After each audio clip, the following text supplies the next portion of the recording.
So at the Federal Reserve, our work and our actions are guided by our dual mandate, and that's to achieve maximum employment and price stability. So when it comes to employment, the first half of our mandate, things are looking very good. The economy added nearly 2.9 million payroll jobs last year in 2023.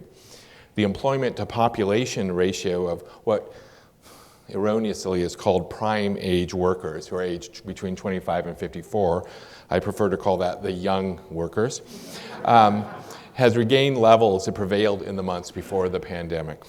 And the national unemployment rate has been at or below 4% for 2 straight years now.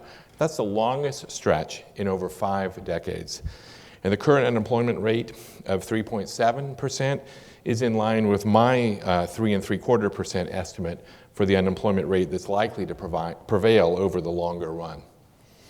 Now, on the price stability side, the situation has improved significantly since the sharp rise in inflation that followed the onset of the pandemic and Russia's invasion of Ukraine.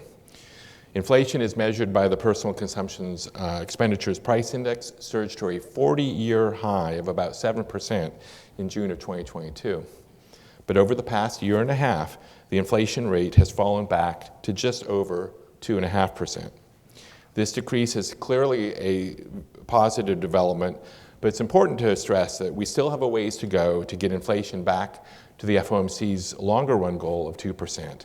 The future remains uncertain. The risks are two-sided, with the possibility of supply-demand imbalances or inflation remaining stubbornly persistent, weighed against that of a weaker than expected economy and labor market.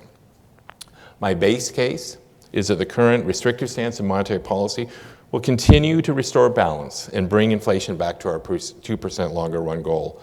I'll expect that we will need to maintain a restrictive stance of policy for some time to fully achieve our goals, and it will only be appropriate to dial back the degree of policy restraint when we're confident that inflation is moving toward 2% on a sustained basis. Again, I'll highlight that the outlook remains highly uncertain, and I will continue to carefully watch and assess the data to judge whether the stance of monetary policy is best positioned to achieve our goals. Our policy decisions will be made meeting by meeting and will follow another rule of 3 by looking at the totality of the incoming data, the evolving outlook, and the balance of risks.